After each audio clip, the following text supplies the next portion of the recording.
The primary movers for the front squat is the gluteus maximus, semimembranosus, semitendinosus, biceps femoris, vastus lateralis, vastus intermedius, vastus medialis, and the rectus femoris, which the last four are part of the quadriceps.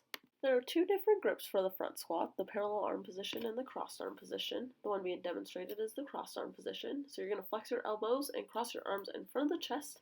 Move the bar up to place on the anterior deltoids while having an open grip with your hands on top of the bar and the fingers are holding it in place. This next grip is the parallel arm position. You're going to grab the bar with a closed pronated grip and arms should be slightly wider than shoulder width apart. Move the bar up to place on the anterior deltoids and the clavicles. Fully flex the elbows to the position of them being parallel to the floor, and this will create a shelf for the bar and hold the bar in place throughout the movement. With either grip used, extend your hips and knees to lift the bar off the rack. Have your chest up and out and position your feet shoulder width apart with the toes slightly pointed outward. All reps will begin from the starting position. Ensure chest is up and out, toes are slightly pointed outward. There will be two phases of the movement, the downward phase and the upward phase. Beginning with the downward phase, maintain a position of a neutral back throughout the whole movement. Ensure high elbows because high elbows will keep the chest up. Slowly allow your hips and knees to flex while keeping a constant torso to floor angle. Heels should always be in contact with the floor and knees should start to align over the feet. Torsos should not flex and back should not round. Continue to flex hips and knees until thighs are parallel to the floor, the trunk begins to round, or heels begin to rise up. For the upward phase, while maintaining a neutral back, high elbows, and a chest up, begin to extend hips and knees at the same rate. While the heels are in contact with the floor and the knees are aligning over the feet, the back should not round or flex. Continue to extend your hips and knees until the starting position is reached. Here are the two phases put together, the downward phase to the upward, and flexing the hips and knees to then extending them. A common mistake seen is the lowering of the elbows, which leads to the chest moving forward. As you can see here, my elbows drop as I begin the squat, my chest begins to fall forward much more. Cue to have high elbows to the sky. You can also ask the athlete to pretend to balance an object on their forearms, which will enforce having the high elbows so that said object does not drop. Another common mistake is a difference in rates of the hips and knees extending for the upward phase of the movement. As you can see here, my hips first extend and then my knees.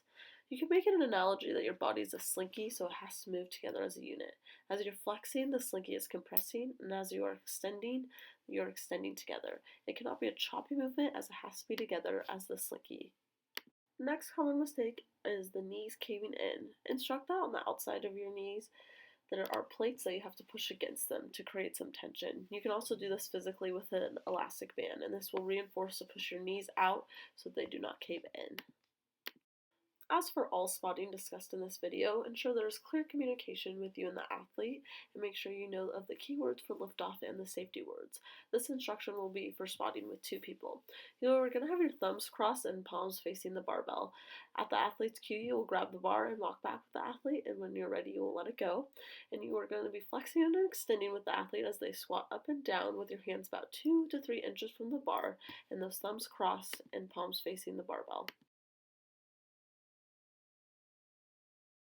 The primary movers for the back squat are the same primary movers used for the front squat, which includes your glute max and then that hamstring and quadriceps muscles.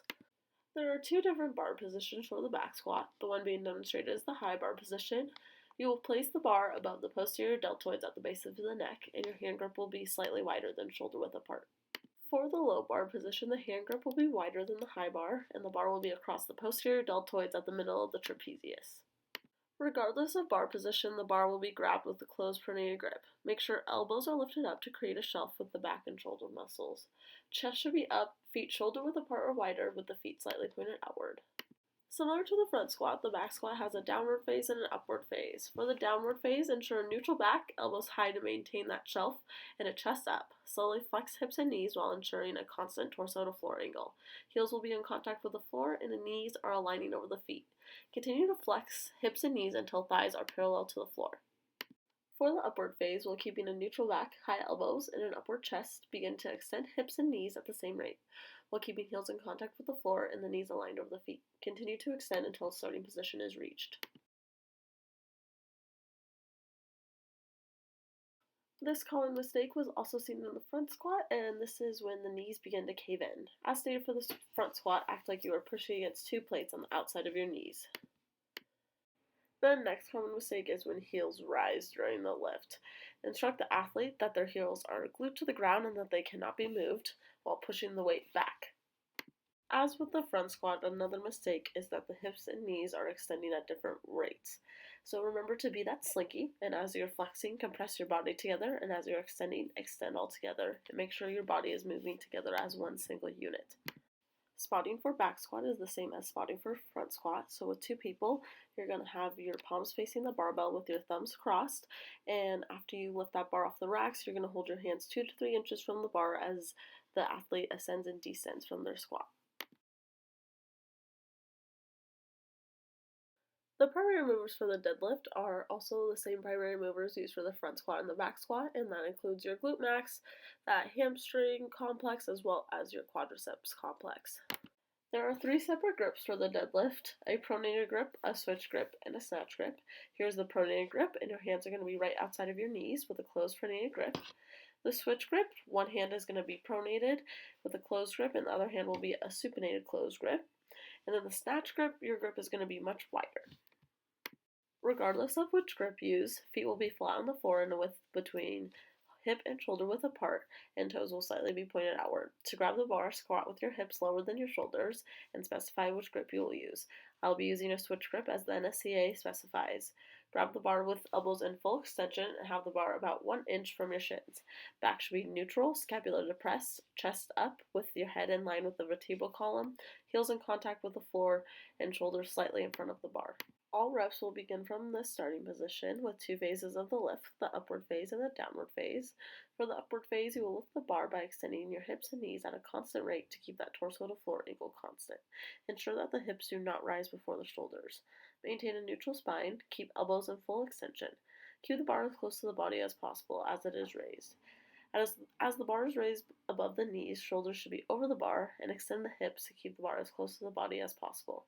Continue to extend until a fully erect position is accomplished. For the downward phase, allow hips and knees to slowly flex to move the bar to the floor while keeping a neutral spine. The first common mistake is flexion of the elbows combined with a slight shrug at the top.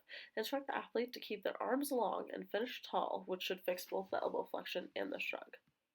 The next common mistake is not having your shoulders above the hips or having the back in a very flat position.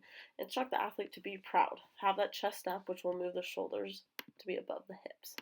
Next mistake is having the bar far from your body. To cue this, I would say to have the bar shave your legs. So the bar should be close enough to your body that it is grazing your legs as you're moving up and down with the movement. The bar should be realistically 1 inch from your body. There is no spotting in the deadlift. Instead, you should instruct your athletes on how to effectively and safely bail the lift instead.